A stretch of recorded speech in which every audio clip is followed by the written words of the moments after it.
Well, it's been a perfect week in Lake Okee-dokee, Florida, my hometown. Down on the edge of the Everglades, the weather was sunny and in the 80s every day. Perfect for retiring. Word had leaked out among members of UMCLOD, the United Methodist Church of Lake Okee-dokee, weeks before the official announcement. Pastor George Kaster, the much-beloved senior pastor of UMCLOD, was retiring. By the time it made the local newspaper, the Lake Okee-dokee Croc,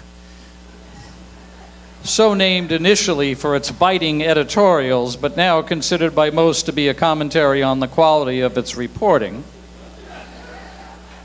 By the time it made the newspaper headlines, the rumor mill had pretty much reached everyone of any consequence in Lake Okee-dokee.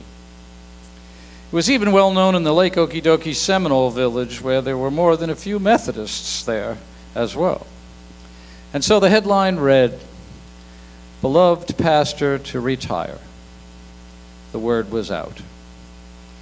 The unofficial spread of this revelation in advance of Pastor Kaster's announcement from the pulpit had produced a groundswell of reaction, in which groups of people who had in some way been touched by his ministry over the almost 15 years that he'd been senior pastor began quietly to plan events to celebrate and or commemorate his impact on them and the community at large. And because this effort was taking place privately, below the radar, so to speak, it was inevitable that some would end up vying for the same day and time, even though there was fully 6 months before Pastor Kaster would actually take his leave. And this outpouring of affection was not confined to the members of UMCLOD. People in the community, people of all faiths, who had been touched by this amazing man, looked for ways to express their appreciation and bid a fond farewell. The clergy from the other churches in town, whose schedules were always full well in advance, decided to get out ahead of the curve. They designated their next semi-monthly meeting of the Lake Okee-dokee Men of the Cloth Council as their own opportunity to say goodbye to one of their founding members in the form of a golf outing at Gator Green's Country Club, followed by dinner at Gator Bites, the clubhouse restaurant. A wonderful time was had by all, capped off by Brother Kindred Hankins, pastor of Praise Assembly Revival Tabernacle Baptist Church, known locally as Part B, shooting a personal best 87, thanks to a birdie on the back nine that could only have been the result of divine intervention. With 3 months left to fet the retiring minister, celebration plans accelerated. The first selectman of Lake Okee-dokee announced that Pastor Kaster had agreed to be the Grand Marshal of Lake Okee-dokee's annual 4th of July parade. Over the past 15 years, Pastor Kaster had been Grand Marshal twice before, but this year, the timing was just too perfect to ignore, seeing as how he had announced his retirement the same week that the decision to pick this year's Grand Marshal was being made. As the weeks slipped by, the number and type of events began to multiply and inevitably collide as a waterfall of baptism and wedding requests competed for an ever-dwindling number of slots on Pastor Kaster's calendar. And almost as if by prior agreement, many of them began to use the word last in describing an event.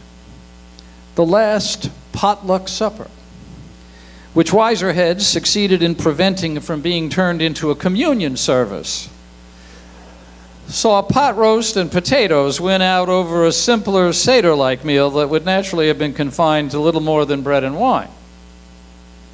The last Bible class, in which Pastor Kaster, who was renowned as a compelling teacher, would execute a biblical tour de force by covering the entire Old and New Testaments, all 66 books, in just 18 weeks.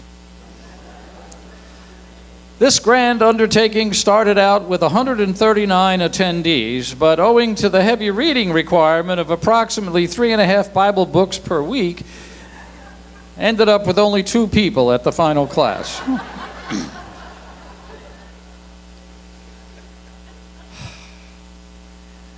Not intending to compete with Pastor Kaster's last hurrah, but strictly as a public service to Lake Okee-dokee's Catholics, Father Fabio of Our Lady of Perpetual Bingo Catholic Church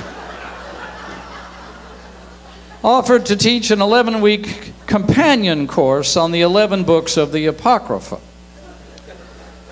This course was well attended, even by Lake Okee-dokee's Protestants, as people began to realize that a reading requirement of only one book per week seemed far more reasonable.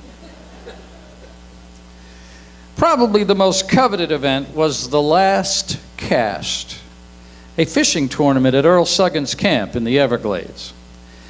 Pastor Kaster's favorite way to escape the pressures of his calling was to go fishing, out beyond the reach of phone, family, and friends. Often he would pick one person from his flock to join him on these outings as a way to get to know them. But as the purpose of the expedition was to retreat from the world and to fish, conversation was naturally limited as the two sat quietly waiting for a bite. And if his guest would offer an observation on the irony of a fisher of men sitting in a boat so engaged, Pastor Kaster would always point out that being a fisher of fish was an equally strong biblical tradition. The Last Cast became the must-attend event of the season. Over the years, Pastor Kaster had probably fished with more than 70 men. The problem was that Earl's fish camp could scarcely hold 25, especially if they actually intended to fish. So it was clear early on that this by-invitation-only event was going to upset a lot of people who would, based on sheer arithmetic, be left out. Finally, it was decided that tickets to the Last Cast would be auctioned off to the highest bidders and the money given to Pastor Kaster as a kind of retirement send-off fund. While they raised more than $3,000, there were some hard feelings, as a further 90 people were turned away. And so, not to be undone, they simply crashed the party by sitting in their boats a few feet out from Earl's dock. Many of those who had paid for the privilege of attending were chagrined, but couldn't really express their upset as they realized that A, the Everglades are open to everyone, and B, it would come across as very unchristian, especially with Pastor Kaster sitting so near. So they resigned themselves to periodically glaring at the interlopers when they thought they could get away with it. And for those who actually believed that fishing would take place, they were quickly disabused of that notion, as Earl's Fish Camp was soon a small island surrounded by a virtual armada of boats. The Everglades fish population was safe for another day. As the day of the final church service and the final sermon approached, attention began to turn to thoughts of who would be Pastor Kaster's replacement. Some retreated into pessimism in the belief that a true replacement was not even possible. Others determined that they would do all they could to effect the selection. But there was a problem.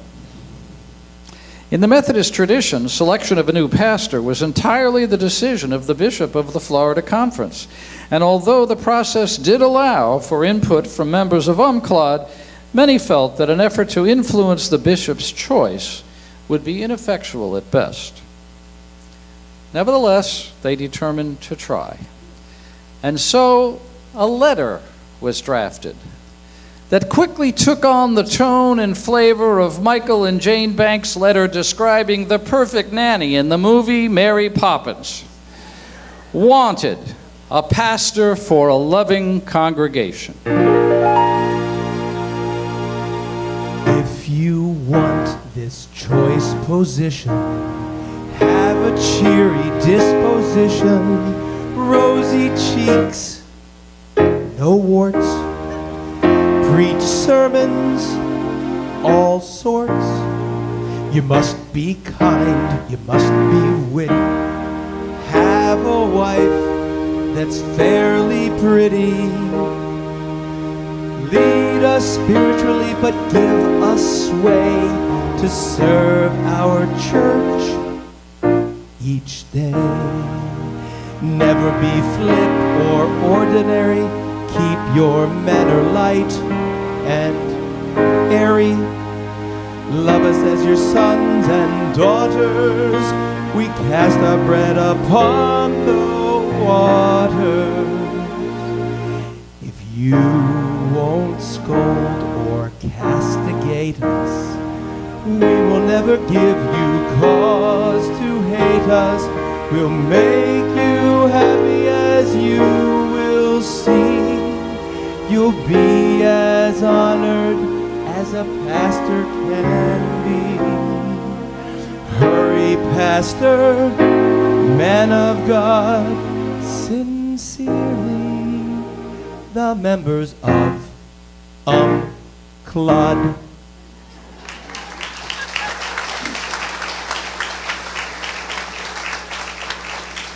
And that's the news from Lake Okee-dokee, the little town on the edge of the Everglades that time pretty much ignores, where all the women are right, all the men are happy, and all the children play outdoors.